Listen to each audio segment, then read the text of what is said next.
Hello and welcome back to Canna Curious Coaching, where we've taken our show on the road. Tonight I should say, we're at my mom's house. Everyone meet my mom, Gamy. Hello. Isn't she beautiful? So my mom and I have been working on the process that I use to take the cannabis flowers and remove a lot of their taste, flavor, chlorophyll by soaking them in distilled water. I learned this process from Jeff, the 420 chef. His name is Jeff Danzer, and he wrote a wonderful book, Jeff, the 420 Chef's Gourmet Cannabis Cookbook. I have like 2 copies, one for lending and one for keeping. But the most important thing about this, for me and for us, is that it made the cannabis taste of my tinctures and stuff and lotions, the smell of my lotions. How would you describe it, Mom? You can hardly smell the cannabis in it. You can't hardly smell the cannabis in it. And why does that matter? Well, some people don't like the smell of it. Which people exactly would we be talking about here? We will not mention names. We won't mention names, but they're family members. Yes. I don't mind it, but... But you will admit that when we add like the gourmet flavors, you do like it more. Yeah, my favorite is the vanilla one. The vanilla one, which we achieve by removing all of this, tastes and unfortunately terpenes, but we're adding other ones back that we like, so it's fine. We get the ability to make our tinctures more gourmet by sort of taking away the dominant cannabis flavors and smells.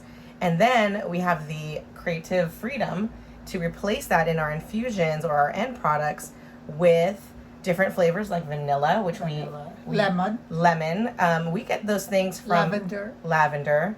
Yeah. So the lemon and the vanilla, we actually made that. I did. With a couple different things. You could go super gourmet, like vanilla beans infused in your oil. Yeah. That's an excellent, delicious way to go. It's delicious. It's delicious. It really does taste amazing. Yes. Another way to go is to add vanilla extract to your final tincture, but that's a little bit not as great as the first way. And the same is true for the lemon. You can add lemon zest or lemon rind that's dried to your infusion when you're making it, to the oils.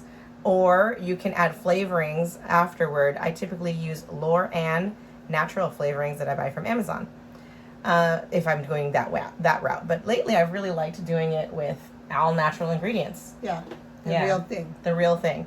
So what we've been working on so far behind us is this 5-gallon bucket, which we're about to open. Dun, dun, dun. So the process for Jeff the 420 Chef's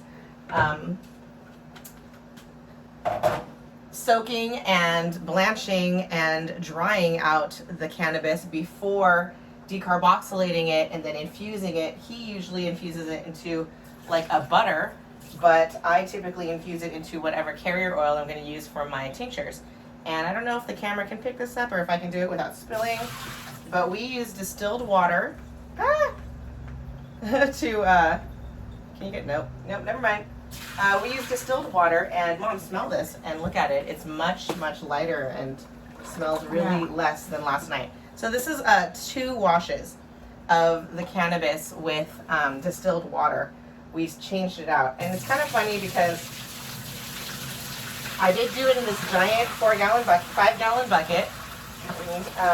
I do have 3 kinds of cannabis in here, and as soon as I get it dumped out, I will show you how we did it. We used a product that is commonly used for making bubble hash called bubble bags to soak the cannabis in the distilled water in a controlled manner, a large amount. So Jeff's process shows you how to do about 1/8 of an ounce, or like 3.5 grams of cannabis each for infusion for one meal kind of thing. But what I typically do is I make like giant quantities this big of the cannabis. This is about like a pound or like half a pound dry, and now it's totally wet. This mesh bag is from a set of mesh bags made of nylon for making bubble hash with. The set comes from Bubble Bag Dude on Amazon, and what I typically do, see that, is squeeze out all of the water and get rid of it. And then the next step in the process is actually blanching. So let's see if you can see this. We have set up a giant boiling cauldron of just boiling water. And what I'm gonna do is I'm gonna take this bag of cannabis and put it in that boiling water for 5 minutes. And then after that, any of you who are familiar with the blanching technique will know that it goes into a bowl full of ice cold water to stop the blanching process. And then we're gonna spread it out on a big sheet that we've laid on our patio table outside for it to dry overnight and tomorrow in the sun. And then after that, we're gonna store it. So I'm gonna go ahead and drop this into the boiling water. You can totally do that with nylon bags. It's safe and they come out great. You can use them again and again. We have a couple more bags in here. What's great about the bags is that they each have a different color. These are the all mesh bags. This one is dark blue, and we wrote down what dark blue is because one of these is CBD, one of these is THC, and the other one is CBG. This one's red, so that way you don't get confused and you know which one is which. That's CBG, the red. Ah, see, my mom remembers. Come here, CBG is the red. CBG is the red.